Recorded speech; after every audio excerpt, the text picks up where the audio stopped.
আসসালামু আলাইকুম।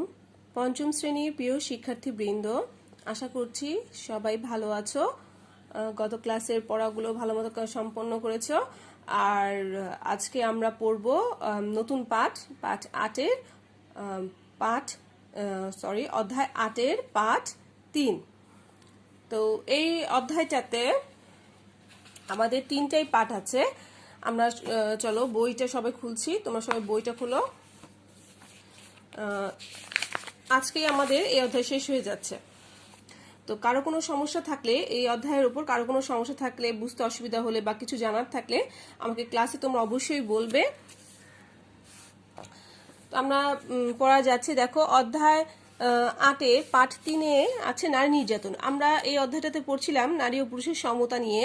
তো পাঠ 3-এ আছে নারী নির্যাতন। দেখো, বিশ্বে নারী পুরুষের সমতা প্রতিষ্ঠায় বিভিন্ন আন্তর্জাতিক সনদ ও নীতিমালা রয়েছে। এতটুকু আন্ডারলাইন করো। এখান থেকে শর্ট কোয়েশ্চেন হতে পারে যে নারী পুরুষের সমতা প্রতিষ্ঠায় বিভিন্ন কি প্রণয়ন করা হয়েছে বা কি রয়েছে। এই বিভিন্ন আন্তর্জাতিক ও সনদ নীতিমালার উদ্দেশ্য কি? উদ্দেশ্য হচ্ছে নারী অধিকারকে মানবাধিকার হিসেবে স্বীকৃতি দেয়া। কিন্তু প্রতিনিয়ত নারী নির্যাতিত হয়, তার মানে নারীরা প্রতিনিয়ত নির্যাতিত হয়েই যাচ্ছে। ফলে নারীর মানবাধিকার খর্ব হয়, অর্থাৎ এর ফলে নারীর মানবাধিকার খর্ব হচ্ছে, মানে মানবাধিকার নষ্ট হচ্ছে। অ্যামনেস্টি ইন্টারন্যাশনালের প্রতিবেদনে বিভিন্ন ধরনের নারী নির্যাতন সম্পর্কে জানা যায়। অ্যামনেস্টি ইন্টারন্যাশনাল প্রতিবেদন একটি প্রতিষ্ঠান, আন্তর্জাতিক। এদের প্রতিবেদনে নারীর যে নির্যাতন হচ্ছে এর বিভিন্ন ধরন সম্পর্কে জানা যায়।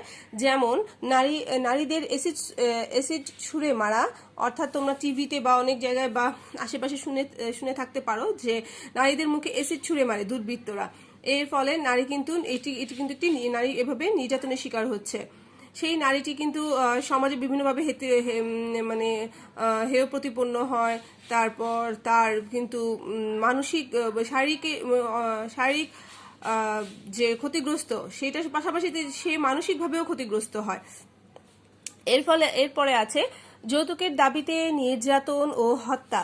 অনেক পরিবারে দেখা যায় যে যৌতুকের দাবিতে বিয়ের সময় তো কনে পক্ষের কাছ থেকে তো যৌতুক নেওয়াই হয়। এরপর বিয়ের পরেও দেখা যায় নারীদেরকে বা ঘরের যে স্ত্রী আছে তাদেরকে বাবার বাড়ি থেকে যৌতুক এনে দেওয়ার জন্য বিভিন্নভাবে প্রেশার ক্রিয়েট করা হয়, মানে প্রেশার দেওয়া হয়, চাপ সৃষ্টি করা হয়। তা যদি সেই যৌতুক যদি এনে দিতে না পারে, তাহলে দেখা যায় তার উপর বিভিন্নভাবে নির্যাতন এবং একসময় তাকে হত্যাও করে ফেলে। ধর্মীয় অপরাধের কথা বলে অবৈধভাবে শাস্তি দেয়া। অনেক সময় অনেক ধর্ম অনেক কিছুকে অপরাধ বলে নারীদেরকে অবৈধভাবে শাস্তি দেয়। এটিও কিন্তু নারী নির্যাতনের একটি ধরন। তো এখানে আমরা একটি স্লোগান দেখতে পাচ্ছি। দেখো, এখানে কি দেখাচ্ছে যে নারীর কথা শুনবে বিশ্ব, কমলা রঙে নতুন দৃশ্য। অর্থাৎ নারী কি বলতে চায়, নারীর কষ্টগুলো কি, নারীর অধিকারগুলো কি, সেগুলো সম্পর্কে আমাদের নারীদের কথা শুনতে হবে, তাদেরকে সমান সুযোগ সুবিধা দিতে হবে। তাহলেই নতুন বিশ্ব, এখানে কমলা রং বলতে সুন্দর একটি রং বোঝাচ্ছে, মানে নতুন করে একটি বিশ্ব একটি নতুন দৃশ্যে সজ্জিত হবে।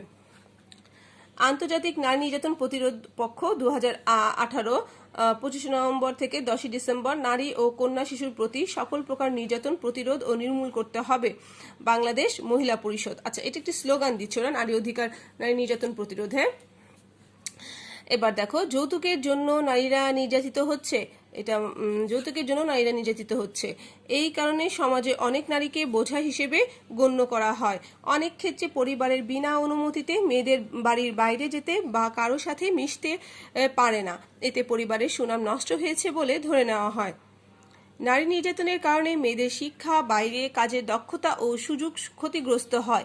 এখানে একটি প্রশ্ন হতে পারে যে নারী নির্যাতনের ফলে নারীর কি কি ক্ষতিগ্রস্ত হয় বা নারী নির্যাতনের কুফলগুলো কি কি। ঠিক আছে, কুফল, প্রভাব বা কিভাবে ক্ষতিগ্রস্ত হয়, কি কি ক্ষতিগ্রস্ত হয়, এটাই হবে উত্তর। এবার দেখো, নারী নির্যাতন প্রতিরোধে আমাদের সরকার কি করছে। আচ্ছা, সরকার কি করছে? সরকারের একটি বিশেষ মন্ত্রণালয় আছে যেটির নাম হচ্ছে মহিলা ও শিশু বিষয়ক মন্ত্রণালয়। সেই মন্ত্রণালয়টি এ বিষয়ে কাজ করছে এবং তারা বিভিন্ন দিকে সেবা সহায়তা দিচ্ছে। দেখো এখানে তারা এখানে লেখা আছে যে সরকারের মহিলা ও শিশু বিষয়ক মন্ত্রণালয় এই বিষয় নিয়ে কাজ করছে। এই বিষয় বলতে হচ্ছে নারী নির্যাতন প্রতিরোধে, নিপীড়নের শিকার অর্থাৎ যারা নির্যাতনের শিকার তাদের জন্য কি করছে। দেখো, নির্যাতনের শিকার নারী ও শিশুদের চিকিৎসা সেবা, আইনি সহায়তা ও প্রয়োজনীয় পরামর্শ সেবা প্রদান করছে। তাহলে আমরা এখানে জানলাম একটি প্রশ্নের উত্তর যে নারী নির্যাতন প্রতিরোধে সরকারের কোন মন্ত্রণালয় কাজ করছে এবং কি কিভাবে এই মন্ত্রণালয় কোন কোন ক্ষেত্রে সেবা দিচ্ছে বা কি কাজ করছে বা কি সেবা দিচ্ছে।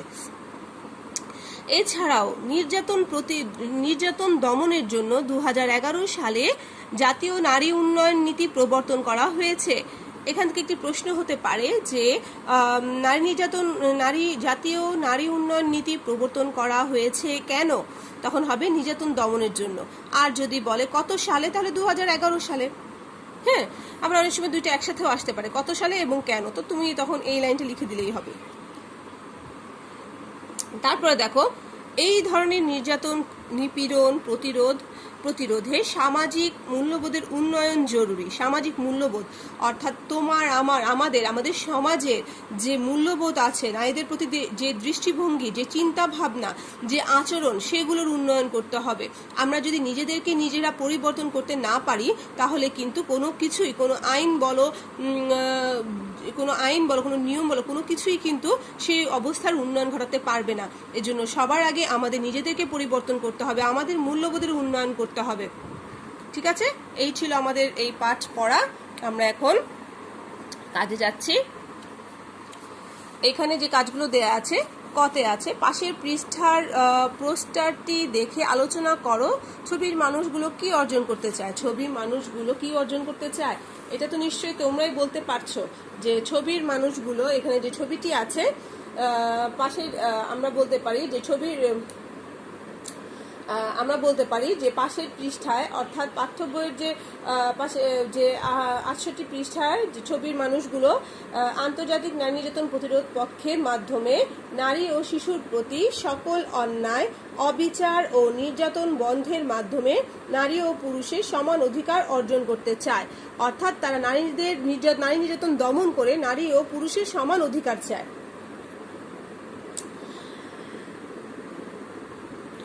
এরপরে খতে দেখো, এটা তেমন জরুরি না। এরপর খতে দেখো, নারী নির্যাতন মানুষ ও সমাজের জন্য ক্ষতিকর। এই ভয়াবহ বিষয় সম্পর্কে পাঠকদের দৃষ্টি আকর্ষণ করে স্থানীয় পত্রিকায় একটি চিঠি লেখো। এটা দরকার নাই। কতে দেখো, বাংলাদেশ সরকারের মহিলা ও শিশু বিষয়ক মন্ত্রণালয় নারী নির্যাতন প্রতিরোধে কাজ করে। এই মন্ত্রণালয়ের অধীনে নিচের দুটি প্রতিষ্ঠান সম্পর্কে কিছু তথ্য সংগ্রহ করো। বাংলাদেশ শিশু একাডেমি, মহিলা বিষয়ক অধিদপ্তর। আচ্ছা, এই পৃষ্ঠায় যে আমরা পড়েছি সরকারের নারী ও শিশু বিষয়ক মন্ত্রণালয় নারী নির্যাতন প্রতিরোধে কাজ করছে। এই মন্ত্রণালয়ের অধীনে দুটি প্রতিষ্ঠান আছে। একটি প্রতিষ্ঠান হচ্ছে বাংলাদেশ শিশু একাডেমি, আরেকটি হচ্ছে মহিলা বিষয়ক অধিদপ্তর। এরা কি কাজ করছে আমি একটু আলোচনা করছি, তোমরা শিটে থাকলে শিট থেকে পড়ে নিবা, অথবা আমি বলছি তোমরা লিখে নিতে পারো। বাংলাদেশ শিশু বিষয়ক একাডেমি যে কাজ করছে সেটা হচ্ছে যে 1976 সালে বাংলাদেশ শিশু একাডেমি প্রতিষ্ঠিত হয়। 1976 সালে বাংলাদেশ শিশু একাডেমি প্রতিষ্ঠিত হয়। জাতীয় জীবনের সকল ক্ষেত্রে শিশুদের সচেতনতা বৃদ্ধি সহ কারিগরি ও বৃত্তিমূলক প্রশিক্ষণের ব্যবস্থা করে তাদের স্বাবলম্বিতা অর্জনে সহায়তা করে বাংলাদেশ শিশু একাডেমি। শিশু একাডেমিটা আমি আবারও বলছি, 1976 সালে বাংলাদেশ শিশু একাডেমি প্রতিষ্ঠিত হয়। জাতীয় জীবনের সকল ক্ষেত্রে শিশুদের সচেতনতা বৃদ্ধি সহ কারিগরি ও বৃত্তিমূলক প্রশিক্ষণের ব্যবস্থা করে তাদের স্বাবলম্বিতা অর্জনে সহায়তা করে বাংলাদেশ শিশু একাডেমি। শেষ। এবার আমরা জানবো মহিলা বিষয়ক অধিদপ্তর কি কাজ করছে। মহিলা বিষয়ক অধিদপ্তর নারী উন্নয়ন ও ক্ষমতায়নে বাংলাদেশের প্রতিটি জেলা ও উপজেলা কার্যালয়ের মাধ্যমে কাজ করছে। দাঁড়ি সরকার কর্তৃক গৃহীত নারী উন্নয়ন সংশ্লিষ্ট কার্যক্রমগুলো মাঠ পর্যায়ে বাস্তবায়ন করাই মহিলা অধিদপ্তরের কাজ। আমি আরেকবার বলছি, মহিলা বিষয়ক অধিদপ্তর নারী উন্নয়ন ও ক্ষমতায়নে বাংলাদেশের প্রতিটি জেলা ও উপজেলা কার্যালয়ের মাধ্যমে কাজ করছে। দাঁড়ি সরকার কর্তৃক গৃহীত নারী উন্নয়ন সংশ্লিষ্ট কার্যক্রমগুলো মাঠ পর্যায়ে বাস্তবায়ন করাই মহিলা অধিদপ্তরের কাজ। আচ্ছা, এই ছিল আমাদের দুইটা অ্যান্সার। এবার ঘ দেখো, উপযুক্ত শব্দ দিয়ে শূন্যস্থান পূরণ করো। নারী নির্যাতন সম্পর্কে মানুষের দৃষ্টিভঙ্গি আমরা ড্যাশ মাধ্যমে পরিবর্তন করতে পারি। আমরা যৌতুক প্রথা বাতিলের মাধ্যমে।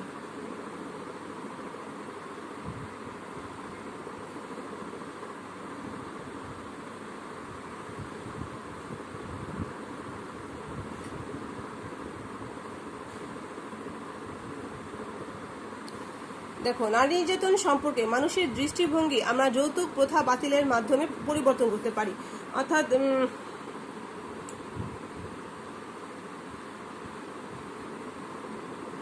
আচ্ছা, যৌতুক প্রথা বাতিলের মাধ্যমে।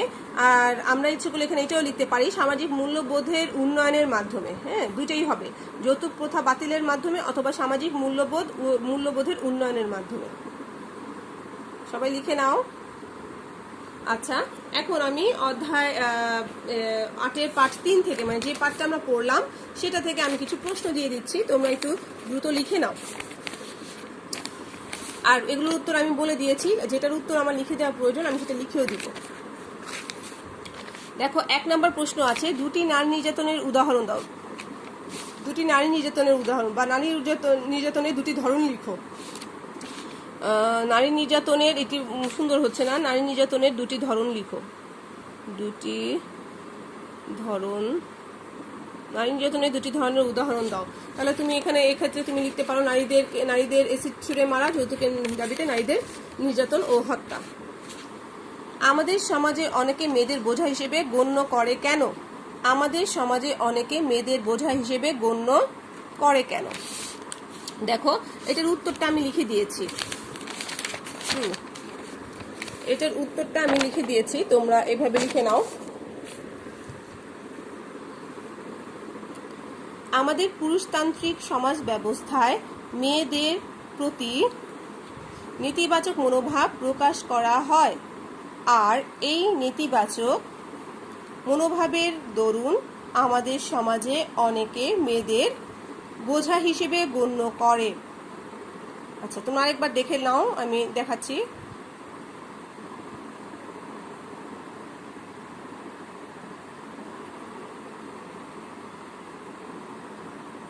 লিখে নাও সবাই, এই প্রশ্ন উত্তরটা খুব ইম্পর্টেন্ট, এটা লিখে নাও, সুন্দর করে লিখে নাও, শিখে ফেলবে বাসায়। শেষ। আচ্ছা, 3 নাম্বার দেখো, নির্যাতনের ফলে নারীদের কি কি ক্ষতিগ্রস্ত হয় বা কুফল। অর্থাৎ নির্যাতনের ফলে নারী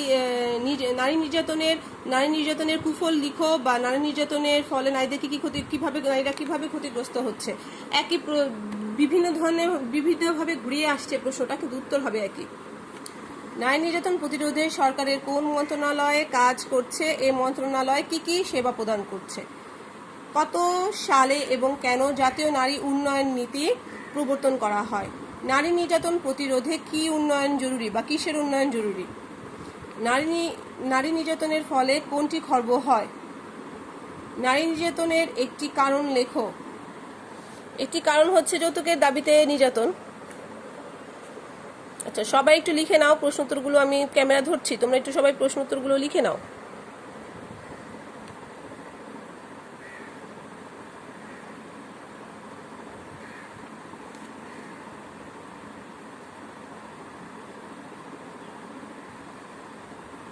আচ্ছা, এখন শূন্যস্থান, এগুলো হচ্ছে বাড়ির কাজ, শূন্যস্থানগুলো। কারণ আমি যখন পাঠ পড়িয়েছি তখনই তো আমি দাগিয়ে দিয়েছি, তাই না? এগুলো শুধু তোমাদের প্র্যাকটিসের জন্য।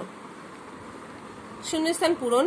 1, বিশ্বে নারী পুরুষের সমতা প্রতিষ্ঠায় বিভিন্ন আন্তর্জাতিক ড্যাশ ও ড্যাশ রয়েছে। প্রতিনিয়ত নারী ড্যাশ হয়, নারীর ড্যাশ খর্ব হয়। ড্যাশ প্রতিবেদনে বিভিন্ন ধরনের নারী নির্যাতন সম্পর্কে জানা যায়। ড্যাশ প্রতিবেদনে বিভিন্ন ধরনের নারী নির্যাতন সম্পর্কে জানা যায়। ড্যাশ জন্য নারীরা নির্যাতিত হচ্ছে। ড্যাশ জন্য নারীরা নির্যাতিত হচ্ছে। সমাজে অনেকে নারীকে ড্যাশ হিসেবে গণ্য করে। ড্যাশ সালে জাতীয় নারী উন্নয়ন নীতি প্রবর্তন করা হয়েছে। নারী নির্যাতন প্রতিরোধে ড্যাশ উন্নয়ন জরুরি। আচ্ছা, এই ছিল আমাদের শূন্যস্থান। সবাই খাতায় তুলে নাও, এটা বাসায় তোমরা নিজেরা প্র্যাকটিস করবে। আগে অধ্যায় 8-এর পাঠ 3টা খুব ভালো করে পড়বে, পড়ে এই শূন্যস্থানগুলো নিজেরা পূরণ করবে না দেখে। তাহলে তোমরা নিজেদেরকে যাচাই করতে পারবে যে তোমাদের কতটুকু পড়া হলো বা তোমাদের শেখা কতটুকু হয়েছে, কেমন হয়েছে। আচ্ছা, এই ছিল আমাদের আজকের ক্লাস। আমরা পরবর্তী ক্লাসে পরবর্তী অধ্যায় নিয়ে আলোচনা করব। তো তোমরা সবাই ভালো থাকবে, সুস্থ থাকবে, বাসায় পড়াশোনা করবে। আর পরীক্ষার খাতাগুলো সবাই যত্ন সহকারে কিন্তু রেখে দিবে। যখনই স্কুল থেকে মেসেজ করা হবে, তোমরা মেসেজ পাবে, গ্রুপে মেসেজ পাবে বা স্কুল মোবাইলে মেসেজ পাবে, তখনই কিন্তু সেই তারিখ অনুযায়ী খাতাগুলো অবশ্যই স্কুলে জমা দিবে। কেমন? তো সবাই ভালো থাকবে। আল্লাহ হাফেজ। আসসালামু আলাইকুম।